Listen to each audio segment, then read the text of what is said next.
যখন 1 টাকা সুদ খাই, 1 পয়সা ঘুষ খাই, 1 মিনিট জুলুম করি, 1 ইঞ্চি জায়গা দখল করি, একটা আঘাত কাউকে দিই, অর্থাৎ কোরআন সুন্নাহর বাইরে যখন আমরা 1 চুল যাই, তখন ফেরেশতারা কিন্তু আল্লাহকে বলার পরিপূর্ণ যুক্তি আছে, আল্লাহ আপনাকে না বলেছি এদেরকে বানায়েন না, কিন্তু আপনি যে বানালেন দেখছেন এরা কি করছে। ওই মুহূর্তে আমার আল্লাহর কুদরতের হৃদয়ে কেমন লাগবে, যিনি আমরা পা রাখার আগে নিচে জমিন রেডি করে দিয়েছেন, আমরা নিঃশ্বাস ফেলার আগে আরেকটা নিঃশ্বাস নেওয়ার ব্যবস্থা করে দিয়েছেন, তৃষ্ণা লাগার আগে সামনে পানির ব্যবস্থা রেখেছেন। আপনি জানেন মাত্র 150 গ্রামের একটা কিডনি দিয়ে লক্ষ লক্ষ লিটার রক্ত যিনি পরিশোধন করিয়ে দিচ্ছেন তিনি হলেন আল্লাহ। আপনি আল্লাহকে চিনতে হলে আপনাকে চট্টগ্রাম মেডিকেল কলেজের আইসিইউতে যেতে হবে।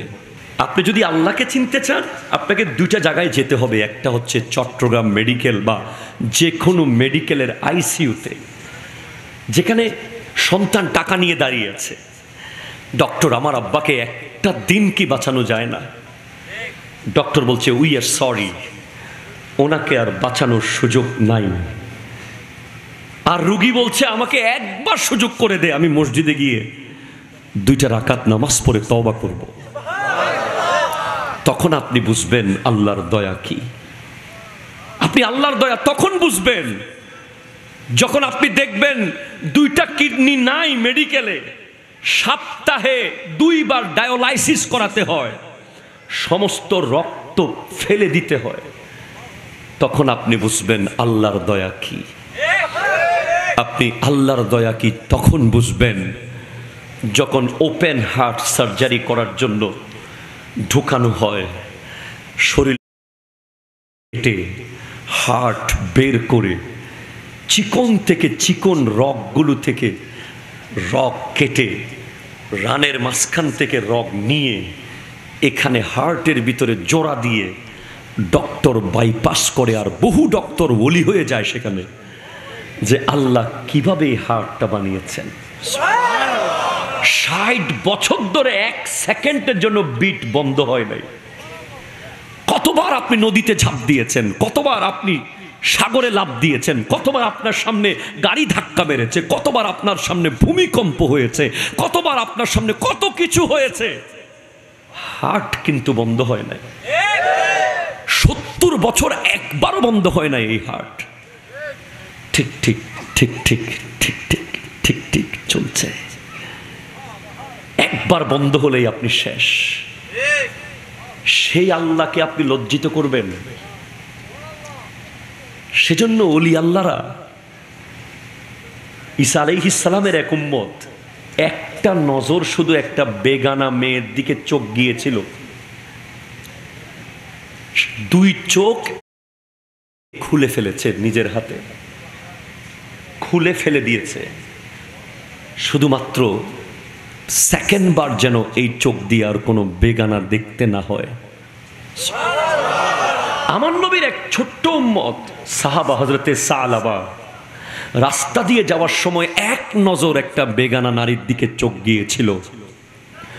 40 দিন পাহাড়ের চূড়ায় কান্না করেছে এই লজ্জায়। লাস্টে হযরত ওমর তাকে ধরে নিয়ে আসে, বলে আমি কি নবীজির সামনে যেতে পারবো? আমার ব্যাপারে কি আয়াত নাজিল হয়ে গেছে? আমি এই চেহারা কিভাবে নবীজিকে দেখাবো? আমি তো বেগানার দিকে তাকিয়েছি। আপনি অবাক হবেন ভাই, আল্লাহর ভয়ে হযরতে একজন তাবেঈ রবি বিন হুসাইন তার বেডরুমে কবর করেছে, ঘরের বেডরুমে। কেন?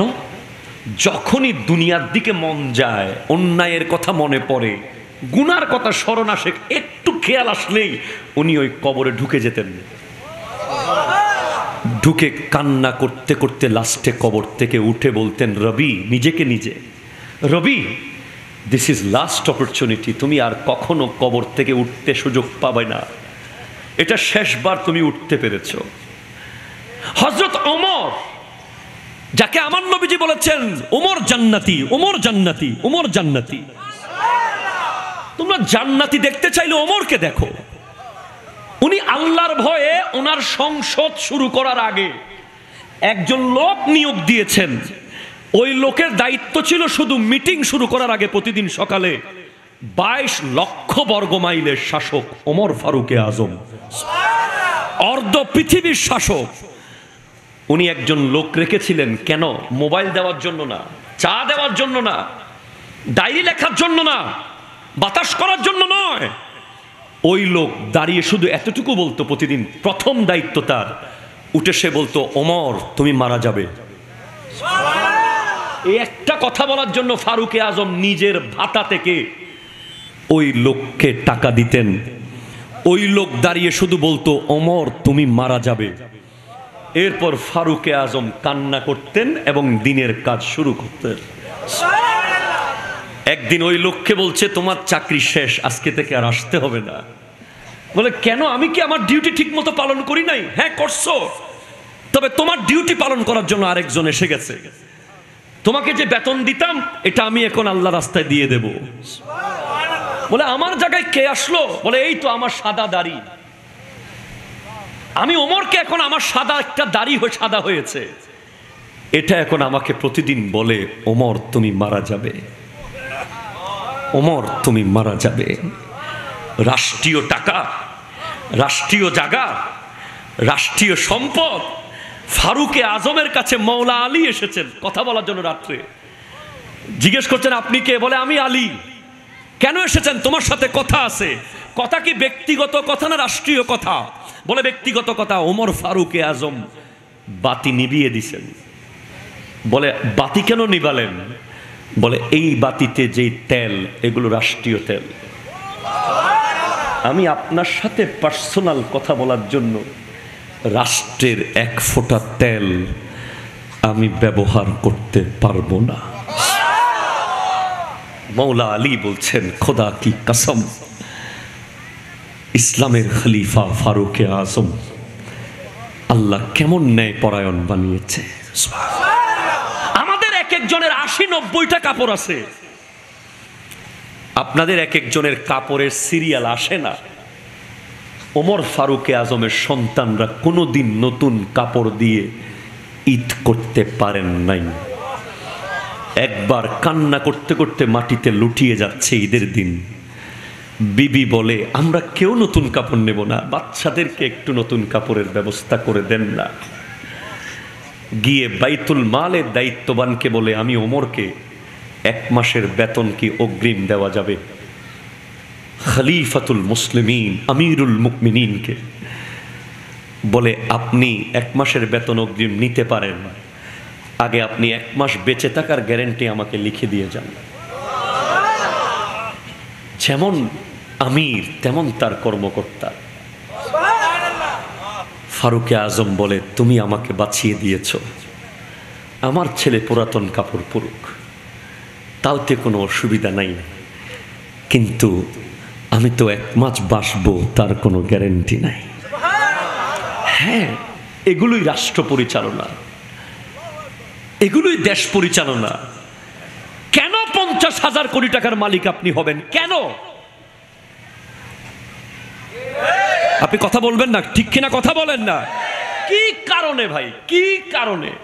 খেতে পারবেন? আমেরিকার ফ্যাশন ডিজাইনার কিরদেজা রদ্রিগেজ দুনিয়া থেকে মরে যাওয়ার আগে ক্যান্সারে মারা গিয়েছিল। এটা চিঠি লিখে দিয়ে গেছে পৃথিবীকে, আমি কিরদেজার ঘরে গ্যারেজে পৃথিবীর সব দামি ব্র্যান্ডের গাড়ি পড়ে আছে, অথচ আমি হাসপাতালের একটা হুইল চেয়ারে দিন কাটাচ্ছি। আমার চুল আছড়ে দেওয়ার জন্য 3-4 জন ফ্যাশন ডিজাইনার আমার ঘরে চাকরি করে। আজকে ক্যান্সারের কারণে আমার মাথায় চুল নাই। আমার ঘর হচ্ছে বেডরুম 2000 স্কয়ার ফিটের, আজকে আমি হাসপাতালের 100 স্কয়ার ফিটের কামরায় জীবন কাটাচ্ছি। এখন আমার কোনো আপনজন নাই, শুধু রক্তের সম্পর্কের মানুষগুলো ছাড়া।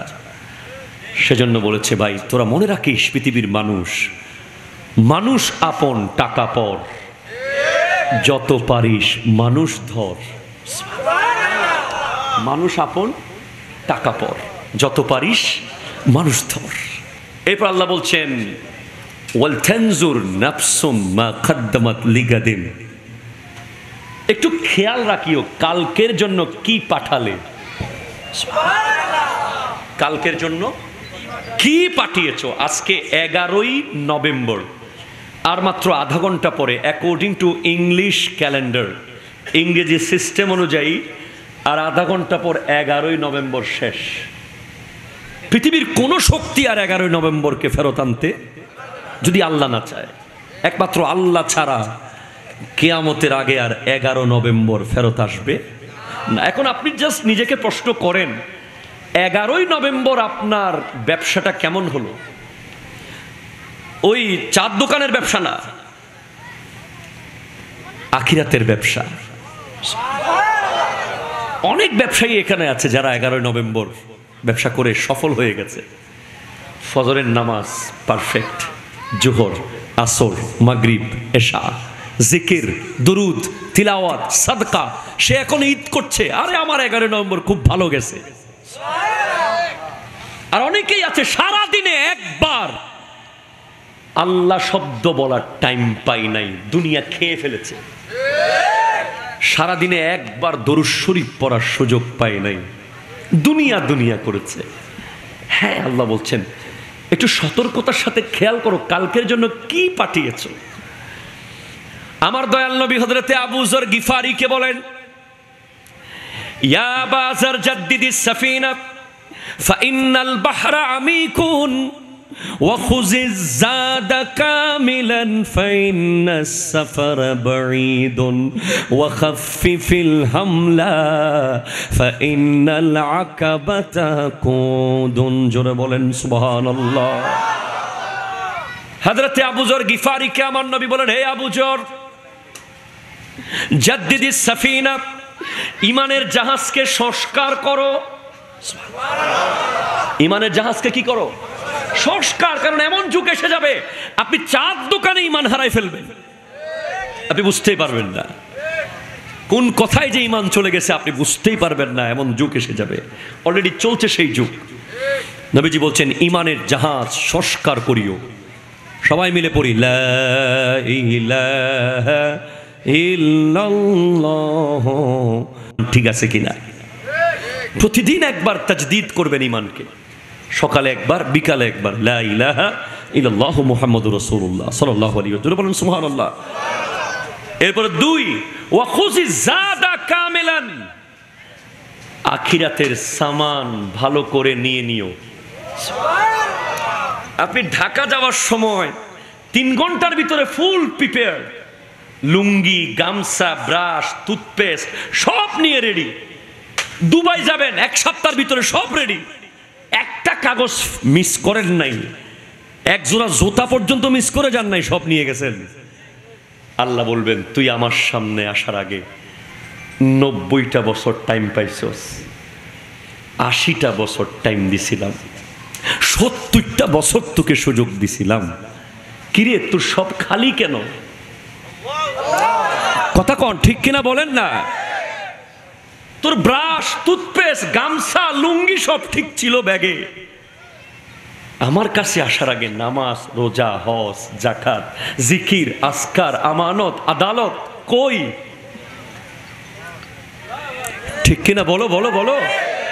নবীজি সাহাবাকে বলেছেন, ওয়া খুযিজ যাদা কামিলান, মালামাল ভালো করে নিও, পথে পথে কিন্তু কেনার সুযোগ পাবা না। এরপর ওয়া খাফফিফিল হামলা, গুনার বোঝা হালকা করিও। আরে আল্লাহ, মেরাজের রাতে আমার নবীকে আল্লাহ বলেছেন, যারা আল্লাহর রাস্তায় কোনো কাজ করতে গিয়ে গায়ে ধুলাবালি লাগাইতে পারবে, ওই ধুলাবালির সাথে আর কখনো জাহান্নামের আগুন লাগবে না। আরো জোরে বলেন। যেমন আপনি আজকে যেখানে এখন বসেছেন, এখানে আপনার গায়ে ধুলাবালি লাগার সম্ভাবনা 99.99%। আপনি ফুটবল খেলার মাঠে গিয়ে 1 ঘন্টা ধুলাবালি লাগাইলে কোনো লাভ নাই। এটা আপনার শারীরিক ব্যায়াম হতে পারে, বাট আখিরাতের কোনো ফায়দার কথা আমরা কোরআন হাদিসে পাইনি। ক্রিকেট খেলার মাঠে গিয়ে ধুলা লাগান, no any kind of advantage নাই। কিন্তু আপনি যদি একটা মসজিদ সাফ করতে গিয়ে গায়ে ধুলা লাগান, একটা মাদ্রাসায় এতিমখানায় যদি গিয়ে কোনো খিদমত করতে গিয়ে গায়ে ধুলা লাগাইতে পারেন, এবং কোরআনের মাহফিলে নবীর প্রেমের সুন্নার প্রোগ্রামে এসে যদি গায়ে ধুলা লাগান, অথবা ফিলিস্তিনের বাচ্চারা আজ যাদের ঘরের বাথরুম সহ বোমা মেরে উড়িয়ে দিয়েছে ওই ইসরায়েল, ঠিক কিনা কথা বলেন না? যারা মাসকে মাস গোসল করার মতো অবস্থা নাই, যারা সাগরে গিয়ে নদীতে গিয়ে গোসল করবে, বের হয়ে রাস্তা দিয়ে হাঁটবে, সেই সুযোগ নাই, তাদের প্রত্যেকের গায়ে ধুলাবালি আবৃত হয়ে গেছে। বোম মারে আর বিল্ডিং এর সমস্ত ধুলাবালি তাদের গায়ে। কেন? অপরাধ কি? তারা মুসলমান। কথা জোরে বলেন, ঠিক কিনা বলেন না? তারা অবশ্যই জান্নাতি, অবশ্যই জান্নাতি। এই ধুলাবালিগুলো কাল হাসরের মাঠে তাদের পক্ষে সাক্ষী দেবে। আল্লাহ সেগুলোকে জমা রেখে দেবেন এবং তাদেরকে জাহান্নামের আগুন টাচ করতে দেবেন না। তাহলে প্রথম বেনিফিট হচ্ছে, আপনি এই মাহফিলে আসলে গায়ে যদি ধুলাবালি লাগাইতে পারেন, জাহান্নাম থেকে বাঁচার একটা ওয়াসিলা আপনি পেলেন। 1 2 প্লিজ কনসেন্ট্রেট আমার দিকে। আমার নবীজি ইরশাদ করছেন, আলাইকুম বিমুজালাসাতিল উলামাই ওয়া ইস্তিমাই কালামিল হুকামা। If you want to connect your son with mosque, if you want to make your son polite, disciplined, obedient,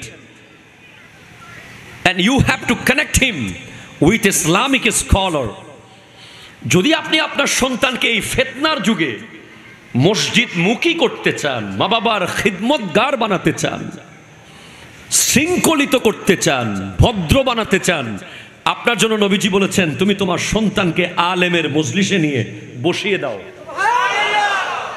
কেন? ফাইন্নাল্লাহা ইউহিল কলবাল মাইয়াতা বিনুরিল হিকমা কামা ইউহিল আরদাল মাইতাতা বিমাইল মাতার।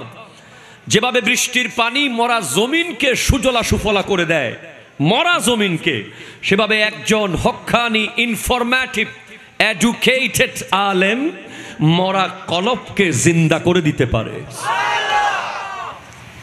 সেকেন্ড অ্যাডভান্টেজ আপনি পেলেন। থার্ড, ভেরি ইম্পর্টেন্ট, এই মজলিসের মূল্য বুঝেন আপনি আগে, তারপর বসেন। ক্বালাল্লাহু তাআলা, হাদিসে কুদসি আল্লাহ তাআলা বলছেন, ওয়াজাবাত মুহাব্বতি লিল মুতাহাব্বিনা ফিয়া ওয়াল মুতাজালিসিনা ফিয়া ওয়াল মুতাবাযিলিনা ফিয়া ওয়াল মুতাজাবিরিনা ফিয়া। 4 ক্যাটাগরির মানুষ আছে যাদেরকে আল্লাহ ভালোবাসে। আরো জোরে বলেন না ভাই। এটা কি খাগড়াছড়ি না বান্দরবান? খাগড়াছড়ি শিওর তো খাগড়াছড়ির মানুষের আওয়াজ। কয়দিন আগে আমি এই খাগড়াছড়ি মেইন টাউনে প্রোগ্রাম করেছি, কি আওয়াজ, বারুদের মতো আওয়াজ। মোহাব্বতে আওয়াজ দেন, এই আওয়াজগুলো প্রত্যেকটা লিখিত হচ্ছে। কিন্তু কালকে যখন চলে যাবেন, একটা জিকির কেনার কোনো শপিং আপনি ওই জায়গায় পাবেন না।